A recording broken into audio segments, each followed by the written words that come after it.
As a kid in the 90s, our family was fortunate enough to experience semi-annual trips to Disney World in Central Florida. I think it was somewhat inspired by my dad's health. He'd spent more than his fair share of time in hospital beds, and I'm told that one of his major concerns was whether or not he'd shared enough memorable memories with his 3 sons. And so, plans were made to prioritize a trip to the happiest place on earth. The memories we'd share would have such a lasting impact, and we'd return to the Walt Disney Resort whenever it was possible. By the way, this particular picture likely took place in '89, judging from the length of my dad's shorts. To a kid, the Magic Kingdom really is, well, magic. Everything felt so new and extravagant. It didn't feel real. There, I was introduced to hitchhiking ghosts, an enormous squid, and a hazardous frog inviting park attendees on a highway to hell. And if you're unsure who I'm talking about, be sure to look up the ending of Mr. Toad's Wild Ride. Now, during one trip, I'd experienced a brand new attraction featuring characters I was only vaguely familiar with.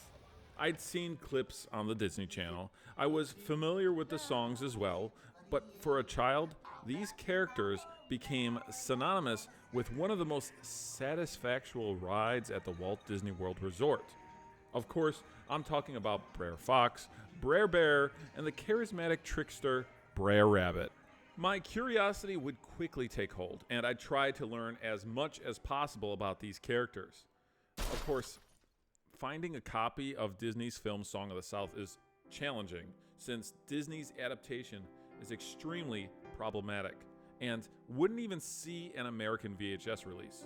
The last time it would be widely released in theaters was in 1986, and since I really had no connection to the characters at that time, we probably went to see like Flight of the Navigator or The Great Mouse Detective instead. So I'd have to rely on books. Admittedly, some of the original work is way out of my league. The language is written in such an elaborate dialect that I'd have trouble discerning its meaning. So instead, I'd have to somewhat rely on short stories and vinyl records in order to explore the world of Brer Rabbit. A few years before Disney had announced that they were closing Splash Mountain, I had started to research these characters once more. There was just so much debate surrounding this particular attraction as well as the corresponding characters. I figured I had to educate myself. That said, there is a ton of information to explore about all of this. Way more than I can fit in a single short video. So if I miss anything, let's chat about it in the comments section. I'm less of a folklore expert and far more of a Disney enthusiast, so there is still a whole lot I need to learn. Now then, where were we? Oh yeah, Brer Rabbit. One of the things I discover while researching these stories is that they can actually be traced back to tales shared throughout South and Central Africa. The hare was a common protagonist known for his ingenuity. In one particular story, the hare tricks the hippo and the elephant into plowing his fields by challenging both of them to a tug-of-war contest. Now, animals play an important part of African folklore. And I don't mean to toot my own horn, but I have a little experience in this area. I appeared in Miss Tannehill's 3rd grade production of Who's in Rabbit's House? It was pretty well received by critics and parents alike. Plus, just check out this epic intro. Now, I was cast for the part of the rhino due in no part to my meager acting ability, no. It had to be because I was the biggest kid in class. Still, it was the peak of my career, and I retired from acting soon after. What are you doing, Rabbit? Are you making a farm here by your house? No, not that. Someone's in my house. In this particular story, the rabbit teams up with the frog in order to take back his home from the mysterious monster known as the Long One. All it took was a little wit. In African folklore, the hare was meant to demonstrate how ingenuity and trickery can be used to overcome the stronger opponent. It should come as no surprise that these stories would go on to inspire generations of African American slaves, oppressed by Southern plantation owners. Over time, the hair would undergo a transformation on American soil. Folks in Louisiana would share stories of Compère Lapin, while other parts of the South referred to him as either Brother Rabbit or Brer Rabbit. Interestingly, there were many folklorists that assumed that slaves sharing these tales must have heard them from Native Americans, but a Southern journalist by the name of Joel Chandler Harris surmised that these stories truly originated in Africa.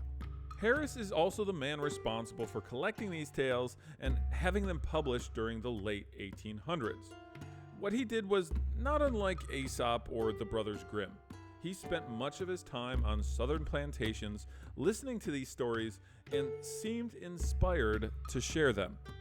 Harris's work has been commended by some for keeping this important piece of American folklore alive. In fact, American writer and civil rights activist James Weldon Johnson once called the Uncle Remus stories the greatest body of folklore America has ever produced. Still, not everyone looked at Harris's appropriation of African American culture as fondly as James Weldon Johnson. There are many people who saw his work as a form of plagiarism against the original storytellers. Several people have also taken issue with how African Americans were portrayed or stereotyped throughout his work. The prime example being the narrator of these Brer Rabbit stories, Uncle Remus. Remus was not a real person, but rather a composite of many storytellers Harris had encountered. To the modern eye, it feels almost like a caricature, if that makes sense. Some critics have described Uncle Remus as a literary creation of a white author with an obvious regional agenda, a harmful stereotype used to romanticize slavery in America. In the introduction to Uncle Remus, his songs and sayings, Remus is said to have nothing but pleasant memories of the discipline of slavery. That sentence was quite jarring, especially the first time I read it. Using Uncle Remus in order to frame the Brer Rabbit stories offered readers a chance to experience some authentic American folklore framed in the picturesque version of slavery, sanitized for the white audience. Now, despite the problematic aspect of Harris's work, he was successful at preserving these stories and introducing Brer Rabbit to a much larger audience. The legendary Mark Twain was a fan and would often recite Harris's work while on book tours. He described Harris as the oracle of the nation's nurseries. The stories of Brer Rabbit also helped to inspire authors like Beatrix Potter and A.A. Milne. Bugs Bunny bears a striking resemblance to Brer Rabbit, always outwitting the likes of Elmer Fudd or Yosemite Sam. And as most of you probably already know, Walt Disney went about adapting these characters as well. Song of the South, yeah, that's an even bigger can of worms to discuss. For now, I'd really rather hear your thoughts on the character of Brer Rabbit. I always appreciate the insight of others as long as you can keep things civil in the comment section. This is kind of a polarizing topic worth discussing as long as things don't get hostile. Now, you're probably thinking, we've only just scratched the surface of this topic, so I'll do my best to drop some links to some additional resources in the description of this video. Also, here's a huge shout out to all those amazing educators like Miss Geeta Harvey, who helped her students explore the world outside of suburbia. Oh, and thank you so much for checking out this video. Please do us a favor and click that like button, and don't forget to subscribe to Retro Spectrum so you don't miss a single episode of Details.